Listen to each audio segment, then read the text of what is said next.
नमस्कार। ब्रेक के बाद खबरों में एक बार फिर से आपका स्वागत है और बात करते हैं राजधानी रांची की। झारखंड विधानसभा में मंगलवार को विधानसभा अध्यक्ष का चयन किया गया। नाला विधानसभा क्षेत्र से निर्वाचित विधायक रविन्द्रनाथ महतो को सर्वसम्मति से विधानसभा अध्यक्ष के रूप में चयनित किया गया है। वह लगातार दूसरी बार विधानसभा अध्यक्ष बने हैं। इस पर सत्ता पक्ष और विपक्ष के विधायकों ने विधानसभा अध्यक्ष को शुभकामना देते हुए अपनी अपनी प्रतिक्रिया व्यक्त की। जो चुना गया सर्वसम्मति से बधाई देता हूँ। इसी तरह यही लोकतंत्र का एक परिचय है। अपनी ओर से, अपने पार्टी की ओर से और सब माननीय स्पीकर महोदय को बहुत बहुत बधाई, शुभकामना देता हूं और आशा और उम्मीद करता हूं कि सभी सदस्यों का जो चुने हुए जनप्रतिनिधि हैं उनकी बातों को रखने का अवसर देंगे। और जैसा कि हम लोग महसूस करते हैं कि हम लोग प्रश्न खड़ा करते हैं, सरकार जवाब देने का प्रयास करती है, माननीय सदस्य संतुष्ट नहीं हो पाते हैं, लेकिन समाधान कभी कभी नहीं निकल पाता है। तो मुझे आशा और विश्वास है कि इस बार दूसरी पारी में पिछले बार के अनुभव से इस बार सदस्यों की जो समस्या है उसका निराकरण करने में माननीय अध्यक्ष महोदय अपनी भूमिका निभाएंगे और सत्ता पक्ष और विपक्ष दोनों को एक ही तराजू में तौलेंगे और मंत्री कोई भी हो, तैयारी करके आया है नहीं आया है, उस पर अपनी प्रतिक्रिया देंगे। और माननीय सदस्यों का जो प्रश्न है, अगर वो संतुष्ट सदस्य प्रश्न से जवाब से संतुष्ट नहीं हो पा रहा है तो अध्यक्ष महोदय इंटरफेयर करके उसके संतुष्टि के लिए प्रयास करेंगे। बस आदरणीय स्पीकर महोदय को, अध्यक्ष महोदय को ढेर सारी बधाई देते हैं और आशा करते हैं कि हम युवाओं को, हम यूथ को भी, हम नए सदस्यों को भी जो है अपनी समस्या, अपने क्षेत्र की समस्याओं को रखने का मौका देंगे और हमें सुनेंगे, क्योंकि यही लोकतंत्र की ताकत है कि सभी को सुना जाए, सभी की सहमति ली जाए। देखिए, आज सदन में जो देखने को मिला, लोकतंत्र की खूबसूरती इसी को कहा जाता है और वो देखने को सामने मिला कि माननीय अध्यक्ष रविन्द्रनाथ महतो जी को पुनः अध्यक्ष के पद पर नियुक्त किया गया है और पूरा सदन एक मत से, एक स्वर से उनको स्वीकार करते हुए सदन का अध्यक्ष उनको बनाया गया। मैं अपने तरफ से उनको बहुत बधाई देती हूँ और बहुत शुभकामना देती हूँ। जिस तरह से पिछले कार्यकाल बखूबी बहुत ही सामंजस्य बना के 5 साल का कार्यकाल पूरा किए हैं, उसी तरह से इस बार भी पूरा कार्यकाल बहुत ही खूबसूरती के साथ पूरा करेंगे। सबसे पहले तो हम माननीय अध्यक्ष महोदय को दोबारा चुने जाने के अवसर पे बहुत साधुवाद शुभकामना देते हैं। वो काफी सहज और सरल हैं। पिछले बार भी वो चुने गए थे सर्वसम्मति से, इस बार भी चुने गए हैं।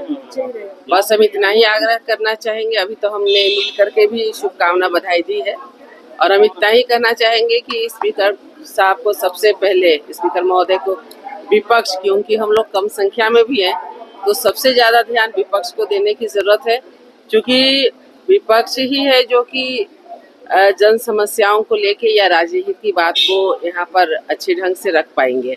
माननीय सदस्यों ने हाथ खड़ा करके उनका समर्थन किया है। स्पीकर के चेयर पर बैठने के उपरांत माननीय स्पीकर साहब रविन्द्रनाथ महतो जी ने सत्ता पक्ष और विपक्ष के लोगों को भी बोलने का मौका दिए, जिसमें सारे पक्ष विपक्ष के लोगों ने उनको शुभकामनाएं दी है और शुभकामना के पश्चात उन्होंने, स्पीकर साहब ने सबों को धन्यवाद भी दिया, माननीय सदस्यों को, और मौका भी नए लोगों को देंगे। 21 विधायक नए चुन के आए हैं, कुछ पुराने हैं, कुछ उनसे भी बहुत पुराने हो, सारे लोगों का समावेश है। निश्चित रूप से जो षष्ठम विधानसभा का चुनाव हुआ है, इस चुनाव में एक अलग तरह का आपको विधानसभा के पटल पर दिखेगा फुल मेजोरिटी की सरकार बनी है महागठबंधन की। निश्चित रूप से जो जन कल्याणकारी योजनाएं चला रखे हैं माननीय झारखंड सरकार ने, उसको जारी रखा जाएगा और जो भी घोषणाएं की गई है उसको ऐड किया जाएगा, उस पर अमली जामा पहना जाएगा। पक्ष और विपक्ष सभी दल मैडम बहुमत से उनको सर्वसम्मति से उन्हें पुनः उनको अध्यक्ष पद आसीन पर बैठाया गया। बांग्लादेश में हिंदुओं पर हो रहे अत्याचार के विरोध में मंगलवार को राजधानी रांची में विभिन्न हिंदू संगठनों ने आक्रोश रैली निकाली। इसमें सैकड़ों की संख्या में महिला व पुरुष सनातन का प्रतीक भगवा झंडा लेकर शामिल हुए। सनातन समाज और विभिन्न हिंदू संगठनों के बैनर तले आक्रोश रैली निकाली गई। सभी मोहराबादी मैदान स्थित बापू वाटिका के पास एकत्रित हुए और यहां से भगवा झंडा एवं बांग्लादेश में हिंदुओं पर हो रहे अत्याचार के खिलाफ लिखी तख्तियां लेकर नारे लगाते हुए शहर के विभिन्न स्थानों का भ्रमण किया। इसके बाद ये रैली राजभवन के समीप धरना में तब्दील हो गई। यहाँ राज्यपाल को एक ज्ञापन भी सौंपा गया। इस दौरान बांग्लादेश में हिंदुओं की हत्या और ह्यूमन राइट के उल्लंघन के खिलाफ हिंदूवादी संगठनों ने आक्रोश जताया।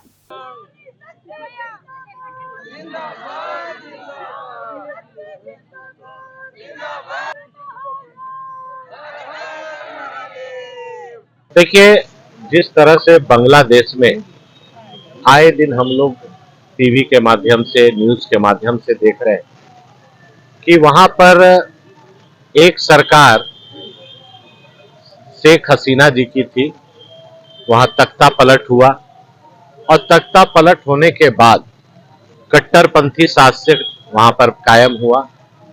पहले वहां पर हमारे हिंदू भाई बहन सनातन के धर्मावलंबी अमन चैन से रहते थे और कट्टरपंथी शासन आने के बाद लगातार हिंदुओं पर अत्याचार, अनाचार, हिंदुओं के मंदिर पर घुस करके आग लगाना, हिंदुओं के घर में घुस करके आग लगाना, लोगों को मारना, पीटना, ये क्या दर्शाता है?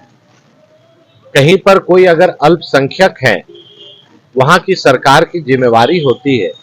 और जिस तरह से हम लोग इतिहास में अगर जाएंगे तो हमारा पाकिस्तान में भी जिस तरह से हमारे सनातन और हिंदू धर्म के लोग थे, धीरे धीरे करके आज घटती हुई आबादी के साथ कुछ प्रतिशत बच गए। 8 से 10% बांग्लादेश में हिंदुओं की आबादी होने के बावजूद आज वहां पर खौफ की जिंदगी जी रहे हैं। आज हम सभी सनातन धर्म के लोगों का एक मार्च है, एक प्रोटेस्ट है और अपने हिंदू और वहां पर जो रहने वाले भाई बहन हैं उनके समर्थन में कि पूरा भारत देश आपके साथ है और हम लोग हमेशा उनकी बात को उठाने का काम करेंगे और निश्चित तौर पर वहां की सरकार को इस पर इंटरफेयर करना चाहिए ताकि जिस तरह से भारत देश में अल्पसंख्यक समाज सुरक्षित है, अपने रहन सहन खान पीन के साथ अपना व्यवहार कर रहे हैं और बगल के मुल्क में इस तरह का घटना बहुत ही निंदनीय है, उसी के खिलाफ आज हम लोग यहाँ पर आए हैं और प्रोटेस्ट मार्च में माननीय महामहिम गवर्नर साहब को एक ज्ञापन दे रहे हैं। बीच में वहाँ से यहाँ तक पहुँचे, पूरे भारत में संदेश गया है और घर में सोए लोग भी घर से बाहर निकले हैं। इसका प्रमाण देखने को मिल रहा है। अभी भी अगर 1 घंटा हुआ हमको यात्रा प्रारंभ किए हुए तो अभी तक का यही स्थिति है कि घर के अंदर जो बंद थे वो भी निकल के आए और रैली में शामिल हुए हैं और अभूतपूर्व जोश और उत्साह लोगों के बीच में है। हिंदू जागा है, अब बांग्लादेश को शांत करके रहेंगे, भारत के जिहादियों को भी शांत करके रखेंगे। आदित्यपुर नगर निगम द्वारा मंगलवार से पुनः शुरू होने वाले अतिक्रमण हटाओ अभियान को तत्काल स्थगित कर दिया गया है। दुकानदारों के विरोध प्रदर्शन के कारण निगम ने ये निर्णय लिया। मौके पर पहुंची आदित्यपुर नगर निगम की उप नगर आयुक्त पारुल सिंह के समक्ष दुकानदारों ने बेरोजगारी की दुहाई देकर अतिक्रमण हटाओ अभियान रोके जाने का अनुरोध किया। इसके बाद उप नगर आयुक्त ने अतिक्रमण अभियान को स्थगित कर दिया। उन्होंने कहा कि सड़क जाम होने की स्थिति में दोबारा अभियान चलाया जाएगा। फिलहाल थाना रोड के पास सड़क किनारे फुटपाथी दुकानदार सब्जी विक्रेता नहीं बैठेंगे, उन्हें आगे रेलवे फाटक की तरफ शिफ्ट किया जा रहा है, जबकि पूर्व से चिन्हित वेंडिंग जोन में साफ सफाई और मूलभूत सुविधा बहाल की जा रही है। इधर नगर निगम द्वारा अभियान रोके जाने से दुकानदारों में खुशी देखी गई।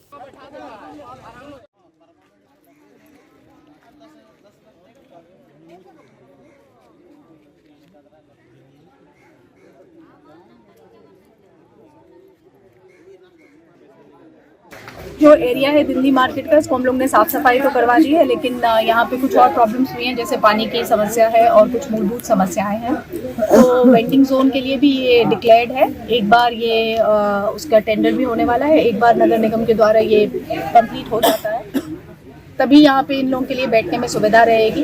फिलहाल के लिए जो थाना वाली मेन रोड है उस पर तो बिल्कुल भी क्योंकि जाम की प्रॉब्लम है तो वहाँ तो बैठना बिल्कुल भी अलाउड नहीं है, वो इन लोगों को क्लियर कर दिया गया है। और हम लोग की कोशिश यही रहेगी कि जहाँ भी अतिक्रमण है, अतिक्रमण की जगहों पे मतलब इस तरह से अतिक्रमण ना किया जाए, ट्रैफिक मूवमेंट और ट्रैफिक फ्लो किया जाए। क्या हुआ है उसका हम लोग एस्टिमेट बना के चीफ इंजीनियर को रांची में हम लोग भेज चुके हैं। एक हफ्ता या 10 दिन के अंदर वो एस्टिमेट पर टेक्निकल सेंक्शन होके आ जाएगा। उसके बाद हम लोग जो है टेंडर की प्रक्रिया में। जमशेदपुर के मानगो थाना अंतर्गत छोटा पुल पर मंगलवार दोपहर एक स्कूटी स्कीड कर डिवाइडर से टकरा गई। इस दुर्घटना में स्कूटी सवार जवाहर नगर रोड नंबर 13 निवासी 40 वर्षीय अख्तर इमाम की मौत हो गई। दुर्घटना के बाद राहगीरों ने घायल को ऑटो से एमजीएम अस्पताल पहुंचाया, जहां चिकित्सकों ने जांच उपरांत मृत घोषित कर दिया। इधर घटना की सूचना मिलते ही पुलिस मौके पर पहुंची और दुर्घटनाग्रस्त स्कूटी को कब्जे में लेकर मामले की जांच में जुट गई। घटना के संबंध में बताया जाता है कि Jawahar Nagar road number 13 D स्थित आस्था रोड निवासी अख्तर इमाम सांची किसी काम से अपनी स्कूटी से गए थे। वहां से लौटने के क्रम में मानगो छोटा पुल पर उनकी स्कूटी स्कीड कर गई, जिससे उनके सिर में गंभीर चोट आई। कुछ लोगों की मदद से उन्हें एमजीएम अस्पताल पहुंचाया गया, जहां उनकी मृत्यु हो गई। घटना के बाद से पूरे परिवार में मातम का माहौल है। मृतक के भाई ने आशंका जताई है कि किसी बड़ी गाड़ी ने उन्हें टक्कर मार दी है और भाग गया है। अख्तर इमाम पेशे से इलेक्ट्रीशियन थे। उनके 2 छोटे छोटे बच्चे हैं, जिनमें से एक की उम्र 8 वर्ष और दूसरे की 2 वर्ष है। दुर्घटना होने की सूचना मिला तो हम लोग यहाँ छोटी पुल पर आए। भीड़ भाड़ काफ़ी लगा हुआ था। बताया गया कि एक आदमी मतलब काफ़ी मतलब बेहोश था, जिसको हॉस्पिटल ले गया है। हॉस्पिटल जाने से पता चलेगा। पूर्वी सिंहभूम जिले के मुसाबनी प्रखंड अंतर्गत गोला पंचायत में डुंगरी डीसी यूसीएल बागजाता खदान तक सड़क जर्जर अवस्था में है। इसके निर्माण की मांग को लेकर जल्द ही 5 राजस्व गांव के ग्राम प्रधान एवं पंचायत प्रतिनिधि स्थानीय विधायक सह शिक्षा मंत्री से मिलकर गुहार लगाने जाएंगे। इसे लेकर मुसाबनी प्रखंड अंतर्गत गोहला पंचायत के मुखिया पार्वत हांसदा के नेतृत्व में ग्रामीणों ने मंगलवार को एक बैठक की। इसमें निर्णय लिया गया कि अविलंब एक प्रतिनिधिमंडल यहां के 5 राजस्व गांव के ग्राम प्रधान एवं पंचायत प्रतिनिधि के साथ स्थानीय विधायक रामदास सोरेन से मिलकर जर्जर सड़क का निर्माण कराने के लिए गुहार लगाएगा। फिलहाल लटिया मौजा के डुंगरी डीसी यूसीएल बागजाता खदान तक मुख्य मार्ग की स्थिति काफी दयनीय है। इसके निर्माण को लेकर ग्रामीण एकजुट हो रहे हैं। मौके पर भदवा गांव के ग्राम प्रधान शोले हांसदा, गोहला पंचायत के मुखिया पार्वत हांसदा, छोटराय सोरेन समेत काफी संख्या में ग्रामीण उपस्थित थे।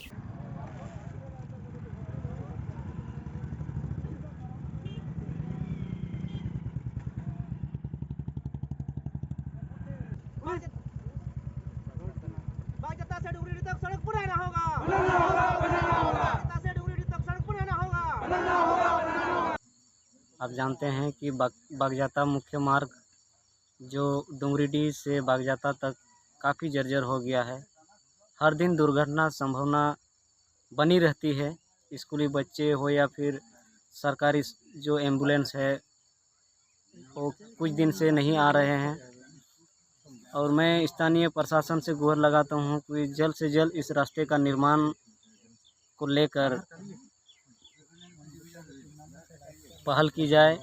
साथ ही हमारे क्षेत्र के जो विधायक हमारे सह शिक्षा मंत्री हैं, उससे जल्द से जल्द हम इस 5 ग्राम प्रधान साथ ही पंचायत के प्रतिनिधि मिल के उसके पास जाएंगे और उसने हमको जो आश्वासन दिया है जल्द ही जल्द वो पूरा करने का जो ये है वो सफल बनाएंगे। हमें उम्मीद है कि हमारे इस रास्ते का निर्माण को लेकर वो जरूर कुछ ना कुछ हल निकालेंगे। और जमशेदपुर के बिष्टुपुर स्थित ब्लड बैंक में मंगलवार को 1 दिवसीय रक्तदान शिविर का आयोजन किया गया। खंदा परिवार और आनंद मार्गी यूनिवर्सल रिलीफ टीम की ओर से आयोजित इस शिविर में काफी संख्या में लोगों ने बढ़ चढ़कर रक्तदान किया। आनंद मार्गी यूनिवर्सल रिलीफ टीम एवं खंदा परिवार के द्वारा आयोजित इस रक्तदान शिविर का उद्देश्य जरूरतमंद लोगों को समय पर रक्त उपलब्ध कराना है। बता दें कि शहर में ऐसे कई सामाजिक संस्था है जो इस तरह का सामाजिक कार्य करती रहती है। जिनको रक्त की कमी होती है वैसे असहाय लोगों को आनंद मार्गी संस्था मदद करती है। समय समय पर इस तरह का रक्तदान शिविर लगाकर रक्त की कमी को पूरा करने का प्रयास किया जाता है।